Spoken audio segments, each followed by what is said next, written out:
Bienvenue pour ce nouvel épisode de Hystéorie.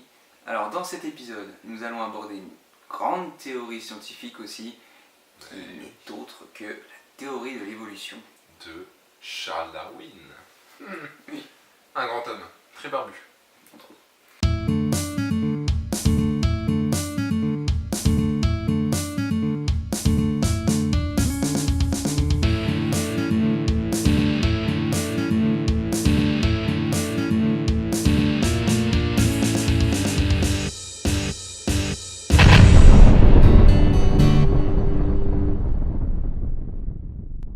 La théorie d'évolution, elle permet de comprendre comment elle peut avoir une telle diversité, Oui. notamment d'espèces vivantes, en démontrant que les espèces vivantes, en fait, elles évoluent au cours du temps. Voilà. De base, c'est ça. Ça implique que de génération en génération, le comportement, la morphologie et même parfois le régime alimentaire va évoluer via la sélection naturelle. Du coup, les espèces qui vont le mieux s'adapter à un environnement, à un climat, à leur habitat, et ben, ce sont celles-là qui vont survivre et qui ainsi vont alors transmettre ce qui leur a permis de survivre à leur descendance et donc aux générations futures. Ce qui fait que certaines espèces apparaissent, d'autres disparaissent. L'évolution n'est autre que la transmission des gènes à travers le temps. Plus précisément des mutations génétiques, Oui, c'est ça. qui ne sont autres que des anomalies du gène. Le terme d'évolution a été introduit par Charles Darwin en 1859 sous son ouvrage intitulé De l'origine des espèces. En fait, il transpose la sélection artificielle de l'homme, et plus particulièrement des éleveurs, vers la nature. Et il reprend aussi la conception du pasteur Thomas Robert Malthus, ou Thomas Robert Malthus, Pour les anglophones. ou les germanophones. Thomas. Enfin bref, qui a introduit 4 éléments dans son ouvrage et c'est sur le principe de population.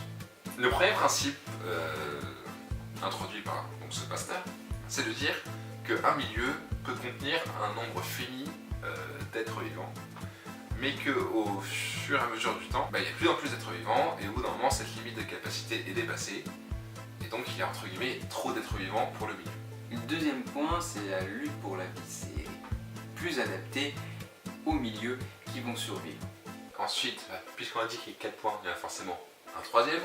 Et le troisième, c'est l'avantage ou les avantages qui sont conservés par la sélection naturelle, c'est-à-dire les avantages qui ont permis à une génération de survivre vont être transmis à la génération suivante pour qu'ils puissent également survivre, etc., etc.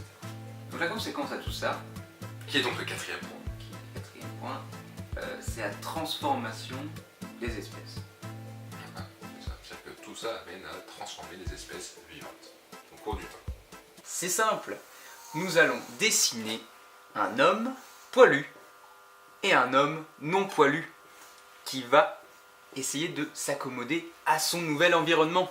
Imaginons que le climat change et qu'il devienne soudain froid, glacé.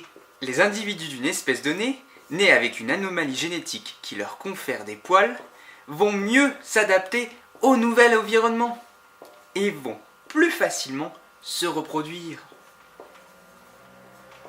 transmettant ainsi leur caractère, poils, inscrits dans leur patrimoine génétique à la descendance. Au fur et à mesure, c'est toute l'espèce qui sera dotée de poils, et l'espèce sans poils va disparaître, mourir de froid. Coupé. Pour élaborer sa théorie, Darwin va faire un voyage d'environ 6 ans à travers le globe, notamment sur les îles Galapagos. C'est là qu'il a fait les plus grandes découvertes, on va dire. Tout à fait. Darwin va découvrir que les pinsons des îles Galapagos ont un bec différent dans les 4 coins de l'archipel. Ils ont un bec adapté à la nourriture qu'ils trouvent dans ces coins précis de l'archipel. Et donc du coup, Darwin, il en déduit que c'est la nature elle-même qui sélectionne les espèces les plus aptes à vivre dans leur environnement. Exactement. Les individus vont donc transmettre leurs gènes aux générations futures, vont leur permettre de survivre dans leur environnement. Ça signifie qu'au fur et à mesure du temps, c'est toute l'espèce qui acquérera cette mutation qui permet de survivre. Darwin appelle cela la sélection naturelle, et il y a 3 principes de base. Le premier principe, c'est la variation, c'est-à-dire que les individus diffèrent les uns des autres, ils sont tout simplement différents. Le deuxième principe de base, c'est l'adaptation, c'est-à-dire comme on l'a dit, qui est plus adapté sur l'île à leur environnement et se reproduisent. Et donc, la troisième base, c'est l'hérédité, c'est-à-dire que les avantages, les mutations bénéfiques sont transmis de génération en génération. La théorie de Darwin introduit le fait qu'il y aurait un lien de parenté entre les espèces. Notamment, on a découvert que l'homme avait un code génétique semblable à 95% à celui du chimpanzé. Ce qui est énorme. Ce qui est énorme. À 85% à celui de la souris. Ce qui est énorme, mais un peu moins. Un peu moins énorme. Et à 50% de celui de la banane. Ce qui est pas commun. un demi énorme. Voilà, on peut dire. Oui. Il y a donc un ancêtre commun universel à toutes les espèces, qui est le dacu, dernier ancêtre commun universel. C'est une sorte d'organisme qui a 3,8 milliards d'années. Autant dire qu'il n'est pas tout jeune. Et donc qui est le père à tous. À tous les êtres vivants. En fait, ce qu'il faut savoir, c'est que jusqu'au XVIIIe siècle, on avait plutôt une croyance, une conception fixiste du vivant. Oui. C'est-à-dire que le vivant ne subit aucune transformation, aucune évolution.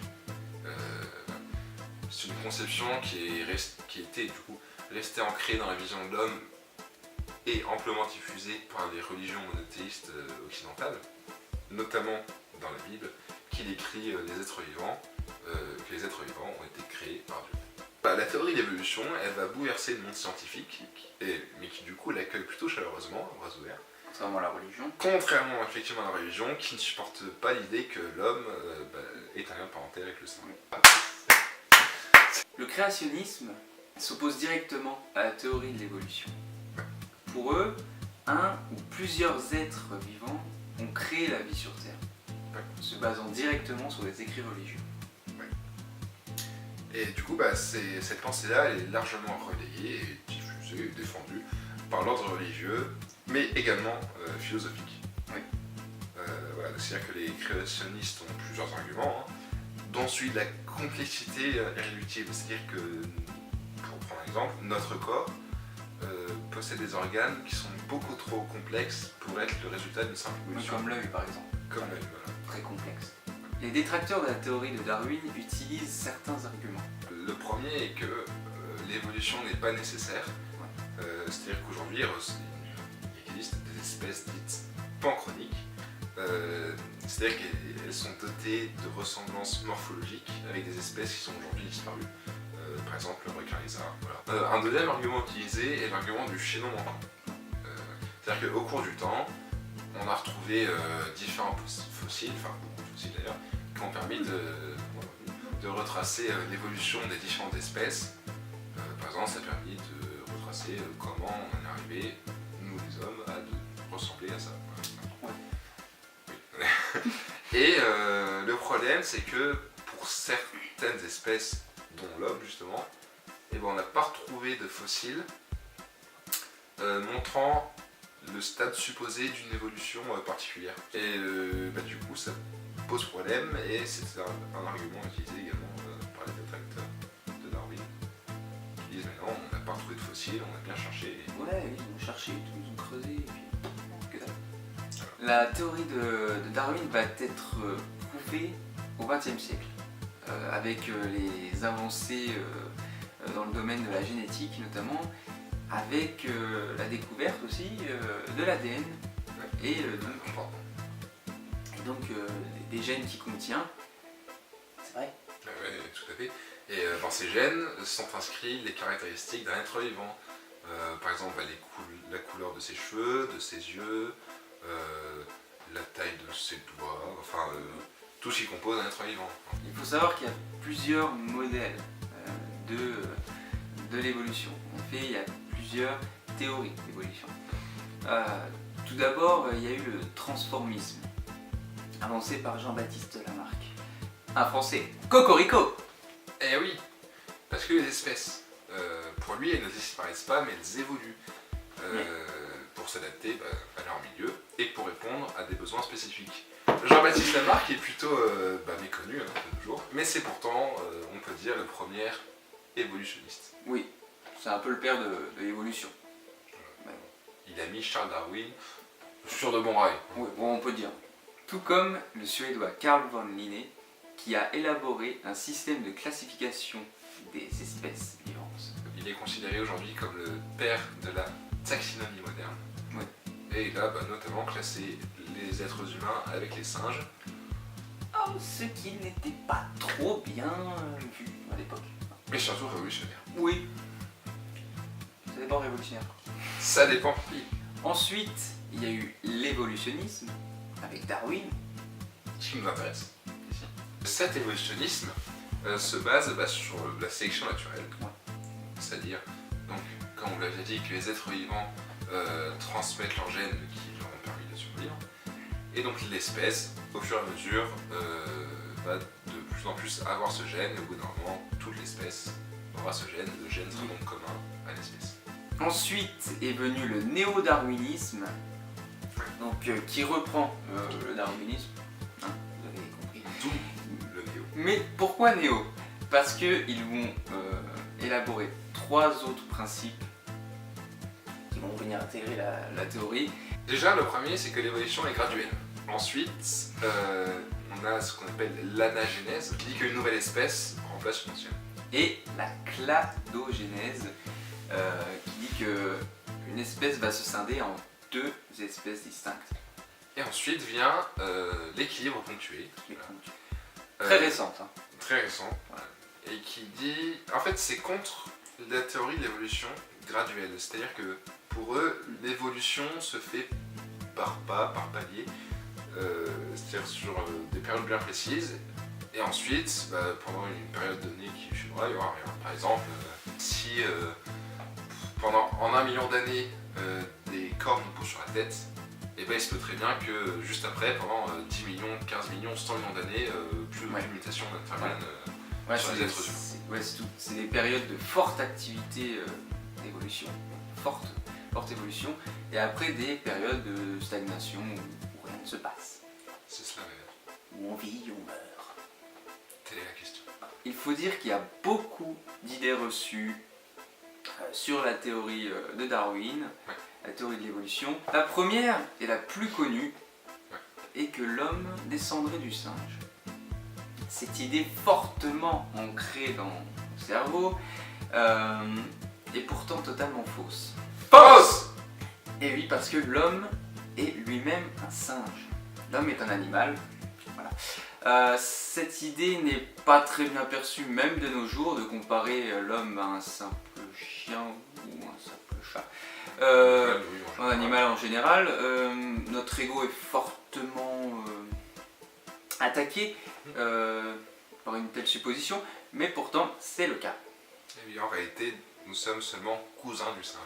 Voilà, Puisque un nous simple avons- cousin, pas père, ni fils, ni quoi que ce soit. Cousin. Vrai! La théorie de l'évolution, alors, c'est aussi une idée reçue parce que théorie ne devrait Pas être avant Voilà. évolution. Voilà, on devrait juste dire évolution. Voilà. Parce que ça a été vérifié et c'est prouvé maintenant que les espèces ont bien évolué à travers le temps, notamment avec les trouvailles archéologiques et autres avancées scientifiques et Voilà. génétiques, Exactement. biologiques. Mathématiques. Pas tout à fait. Une autre idée reçue serait que l'évolution est la loi du plus fort en fait. Alors que ce n'est pas le cas. Ce n'est pas une question de fort ou moins fort, c'est bien une question d'adaptation à un milieu donné. C'est celui qui va mieux s'adapter, Et qui va gagner, qui va gagner et Qui qui va va gagner. survivre. oui, qui va survivre. Ce qu'il faut savoir, c'est qu'il y a 8 700 000 espèces sur la Terre environ. Ce qui fait beaucoup. Énormément. Il y en a pas mal, ouais. Voilà. Et en fait, une telle diversité, c'est lié à l'évolution et puis à la pluralité mutations génétiques qui ont donné des espèces uniques. Et plus de 80% d'entre elles ne sont pas répertoriées par les scientifiques. C'est-à-dire qu'il reste encore beaucoup d'espèces à découvrir.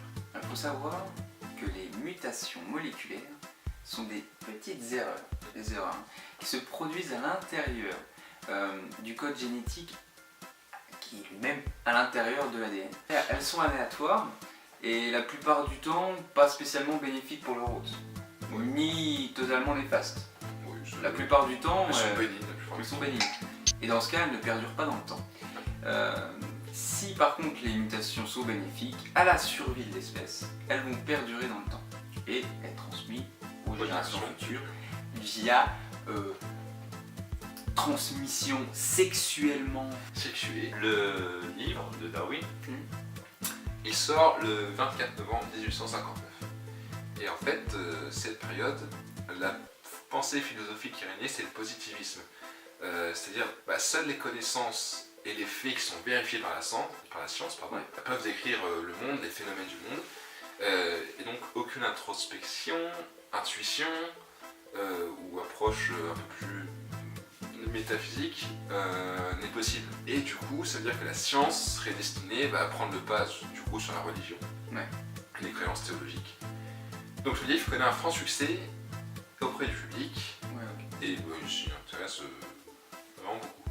Mais Darwin et son ouvrage sont quand même fortement controversés. Parce que ce qu'il explique n'est pas forcément vérifiable. Tout simplement parce qu'on n'avait pas découvert encore la notion de gène, et encore moins d'ADN. Du coup, tout ça fait que la critique envers Darwin est assez rude, il s'en prend, on peut dire plein la gueule. Ah oui, on peut le dire, oui. Même si son ouvrage est un succès, ça veut pas dire... voilà, ça on notera. Et cette critique vient de certains scientifiques, mais aussi et surtout du monde religieux, des hommes d'église. Oui. Et du coup, après la publication de son ouvrage, il vient être caricaturé en singe ou autre animal. Voilà. Donc c'est pas très chic pour lui, quoi. Non. Peut-être parce qu'il était barbu, et encore.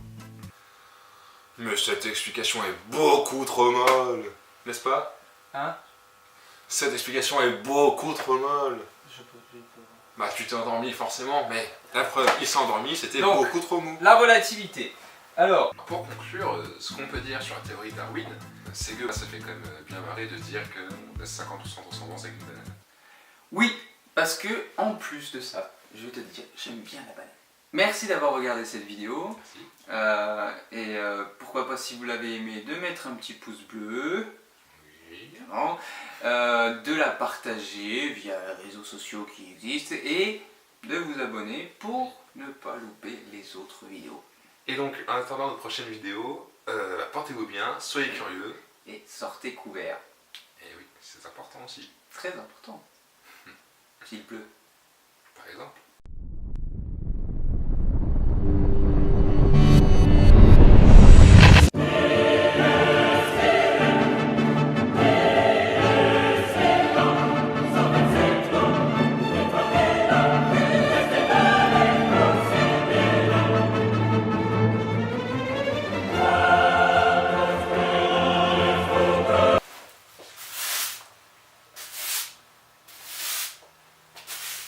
Vous êtes encore là?